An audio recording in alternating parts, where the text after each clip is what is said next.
আসসালামু আলাইকুম। শিক্ষার্থীবৃন্দ, আশা করি আপনারা ভালো আছেন। আপনারা যারা এইচএসসি বিএম শাখা থেকে এইচএসসি পরীক্ষা দিবেন, এক কথায় এইচএসসি বিএম 2024 দ্বাদশ শ্রেণী, আপনাদের আজকে হিসাব বিজ্ঞান নীতি ও প্রয়োগ এই সাবজেক্টটার মোস্ট ইম্পর্টেন্ট 10টি প্রশ্ন আপনাদের দেখানোর চেষ্টা করছি। ইনশাআল্লাহ 10টি প্রশ্ন 100% কমন উপযোগী। 10টা প্রশ্ন আপনাকে পড়তেই হবে, এটা ম্যাথমেটিক্যাল ছাড়া। হ্যাঁ, জাস্ট প্রশ্ন, বর্ণনামূলক প্রশ্ন। এই প্রশ্নগুলো কিন্তু আপনাকে পড়তে হবে পাশ করতে হলে। আপনি যারা অ্যাকাউন্টিং মোটে পড়েন নাই, তারপরেও পাশ করার একটা অপশন আছে, সেটা হচ্ছে বর্ণনামূলক প্রশ্নগুলো আপনাকে ভালোভাবে শেষ করতে হবে।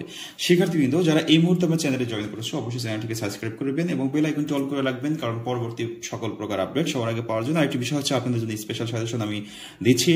স্পেশাল সাজেশন নিয়ে পড়া শুরু করুন। ইনশাল্লাহ যে সময় আছে সেই সময়ের ভিতর পড়ে শেষ করেও আপনি ভালো একটা রেজাল্ট করতে পারবেন আশা করি। শিক্ষার্থী, একটু খেয়াল করবেন যে প্রাপ্য হিসাব বলতে কি বোঝো, এই প্রশ্নটা আপনাকে পড়তে হবে। অনাদায়ী পাওনা সঞ্চিতি বলতে কি বোঝো, প্রশ্নটা পড়তে হবে। অনাদায়ী পাওনা ও অনাদায়ী পাওনার মধ্যে পার্থক্য লিখতে হবে। অংশীদারি ব্যবসায়ের সংজ্ঞা দাও। অংশীদারি চুক্তিপত্রের বিষয়বস্তু লেখো। যৌথ মূলধনী কোম্পানির বৈশিষ্ট্য লেখো। যৌথ মূলধনী কোম্পানির গঠন প্রণালী লেখো। শেয়ার ও ঋণপত্রের মধ্যে পার্থক্য, এই প্রশ্নটা আপনাকে খুব ভালোভাবে পড়তে হবে। কোম্পানির আর্থিক বিবরণীর বিভিন্ন অংশ বর্ণনা করো, এই প্রশ্নটাও কিন্তু আপনাকে পড়ে নিতে হচ্ছে। এছাড়া 10% মূল্য সংযোজন কর বা ভ্যাট কি?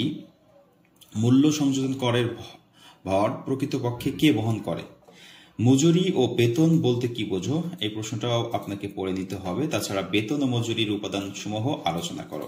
এখানে টোটাল 10টা প্রশ্ন আছে। এই 10টা প্রশ্ন আপনাকে খুব ভালো করে মুখস্থ করতে হবে এবং একবার হলেও পড়ে লিখতে হবে, মানে লিখে প্র্যাকটিস করবেন, তাহলে আপনার জন্য খুব উপকার হবে। কারণ আপনি লিখলে ওই পড়াগুলো আপনার খুব ভালো মনে থাকবে, পরীক্ষার হলে খুব দ্রুত লিখতে পারবেন।